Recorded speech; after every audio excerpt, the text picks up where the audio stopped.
ఏలూరు జిల్లా వ్యాప్తంగా వర్షాలు దంచుకొడుతున్నాయి. ఏలూరులో ఉదయం నుంచి ఎడతెరిపి లేకుండా వర్షం కురుస్తుంది. వాన నీటితో రోడ్లన్నీ జలమయమయ్యాయి. ఏలూరు కార్పొరేషన్ సిబ్బంది ఎప్పటికప్పుడు వాన నీరు రోడ్డుపై నిలవకుండా చర్యలు తీసుకుంటుంది. లోతట్టు ప్రాంతాలు జలమయమయ్యాయి.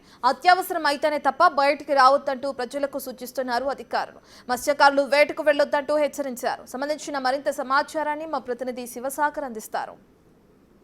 ఏలూరు జిల్లా వ్యాప్తంగా ఎడతెరిపి లేని కురుస్తున్నటువంటి వర్షాలకు రోడ్లన్నీ జలమయమైపోయిన పరిస్థితి. ప్రస్తుతం మనం ఏలూరు జిల్లా ఏలూరు ప్రధాన మార్కెట్లో ఉన్న పవర్పేట రోడ్లో ఉన్నాం. నా వెనక చూస్తే మొత్తం రోడ్డు అంతా కూడా పూర్తి స్థాయిలో జలమైపోయిన పరిస్థితి. ఇప్పటికీ 9:30కి ఇక్కడ షాపులన్నీ కూడా తెరవాల్సి ఉంది. కానీ ఉదయం నుండి జోరుగా కురుస్తున్న వర్షపు నీటితో పూర్తిగా ఇక్కడ రోడ్డు అంతా కూడా జలమయమైపోవడంతో దుకాణాలు కూడా తెరుచుకోలేని పరిస్థితి. మరోపక్క నగరపాలక సంస్థకు సంబంధించి కార్పొరేషన్ సంబంధించినటువంటి అధికారులు ఇప్పటికే శానిటైజేషన్ సంబంధించి కొంత ఎక్కడైతే నీరు నిలబడిపోయి ఉందో ఆ నీటిని తోడి కొంత బయటికి పంపించే ప్రయత్నం చేస్తున్నారు. డ్రైన్స్ సిస్టమ్స్ని ఎక్కడైతే ముంపు లోతట్టు ప్రాంతాలు ఉన్నాయో ముంపుకు గురవుతాయో అక్కడ ఇప్పటికే కార్పొరేషన్ అధికారులు చేరుకున్నారు. దానికి సంబంధించి నీరు ఎక్కడ నిలబడకుండా వారు జాగ్రత్తలు తీసుకుంటున్నారనే చెప్పుకోవచ్చు. ప్రస్తుతం మీరు చూస్తున్నది ఏలూరు పవర్పేట రోడ్డు. ఈ రోడ్డు సుమారుగా అడుగున్నర చొప్పున నీళ్లు వచ్చేసిందనే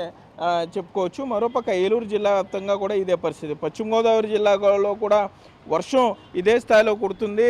ఉదయం నుండి కూడా వర్షం ఎక్కువగా వస్తుండటంతో పూర్తిగా జలమయం అయిపోయాయి రోడ్లు జలమయంతో జనజీవనం కూడా పూర్తిగా స్తంభించిందనే చెప్పుకోవచ్చు. అధికారులు లోతట్టు ప్రాంతాలకు సంబంధించినటువంటి ప్రజల్ని అప్రమత్తం చేశారు. అత్యవసరం అయితే 112కి డైల్ చేయాలంటూ కూడా అధికారులు సూచించిన పరిస్థితి ఉంది.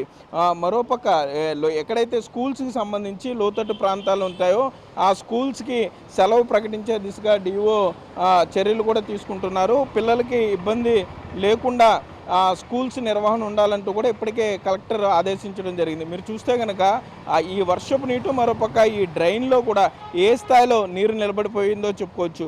ఏలూరు కార్పొరేషన్ పరిధిలో 50 డివిజన్ల పరిధిలో లోతట్టు ప్రాంతాలు అన్నీ కూడా ఇదే స్థాయిలో మునిగిపోయాయనే చెప్పుకోవచ్చు. మరోపక్క ఏలూరు, దెందులూరు అట్లాగే నూజివీడు, కైకలూరు ప్రాంతాలకు సంబంధించి కూడా ఇదే పరిస్థితి నెలకొంది. మరోపక్క కైకలూరుకి ఏలూరుకి సరిహద్దుగా ఉన్నటువంటి కొల్లేరులో వేటకు వెళ్ళొద్దంటూ కూడా అధికారులు సూచించారు. కొల్లేరులో వేటకు వెళ్ళి దానికి సంబంధించి వర్షపు నీటిలో కానీ ఏదైనా ప్రమాదం జరిగే అవకాశం ఉంటుంది కాబట్టి కొల్లేరులో కానీ గోదావరిలో కానీ వేటకు వెళ్ళొద్దు అని చెప్పారు. నరసాపురానికి సంబంధించి బీచ్లో కూడా సందర్శకులకి అనుమతి లేదంటూ కూడా పోలీసులు చెప్తున్నారు. బీచ్ సముద్రపు లోపలికి వెళ్ళేందుకు కూడా లేకపోతే అక్కడ సాధ్యరేందుకు కూడా అనుమతి లేదంటూ కూడా అక్కడ పోలీసులు నరసాపురం బీచ్కి మొగల్తూరు పేరుపాలెం బీచ్కి వచ్చినటువంటి సందర్శకుల్ని వెనక్కి తిప్పి పంపించే పరిస్థితులు ఉన్నాయి. వాతావరణ శాఖ హెచ్చరికతో ఏలూరు, పశ్చిమ గోదావరి జిల్లా వ్యాప్తంగా అధికారులు అప్రమత్తమయ్యారు. మరో 3 రోజుల పాటు వర్షం ఇదే విధంగా కురుస్తుంది కాబట్టి ముందస్తు జాగ్రత్తలు తీసుకోవాలంటూ కూడా ప్రజల్ని హెచ్చరిస్తున్నారు. అత్యవసరమైతే తప్ప ఇంట్లో నుండి బయటికి రావద్దంటూ కూడా ప్రజల్ని అధికారులు హెచ్చరించే పరిస్థితులు అయితే ఇక్కడ ఉన్నాయి. కెమెరామెన్ భాగ్యరాజ్తో సాగర్, బిగ్ టీవీ, ఏలూరు నుండి.